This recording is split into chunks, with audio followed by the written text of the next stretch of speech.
So for parents or caregivers who are trying to pick a form of communication to teach their kiddo and trying to decide which one is best for them, just a couple of the quick pros and cons that tend to come up with each of them. With the sign language, one of the pros, if your kiddo is really good at imitating different motor movements, then a lot of them, it might be easy for them to pick the sign up pretty quickly.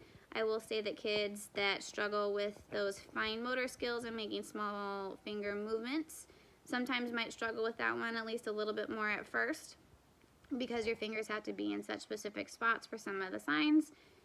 When it comes to the picture exchange communication system, so that one stands for PECS, one of the big pros that we see with a lot of kids is some kids really thrive and need that concreteness and something just being super clear for them, and to understand their relationships and really get it down at first, and getting to hold a tangible picture and hand it over to then get an item makes it super clear for a lot of kiddos, and they thrive off of that.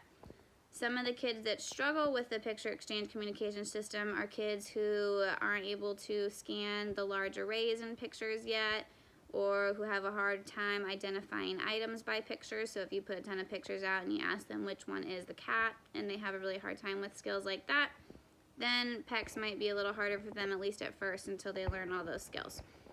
Same thing with the Proloquo or Touch Chat or all these other apps that you can download onto an iPad. Again, that one requires being able to identify items in pictures and scan large arrays.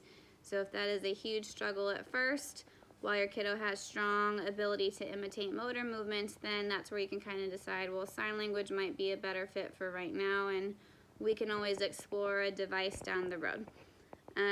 So those are just a couple of the quick little things to be able to consider with it. Now, with that said, the most important thing to consider in all of this is, does your kiddo show a preference in the different forms of communication? So definitely, if you have, a behavior analyst, someone who's helping you, or a speech therapist who's helping teach your kiddo communication, they'll be able to give you all the advice.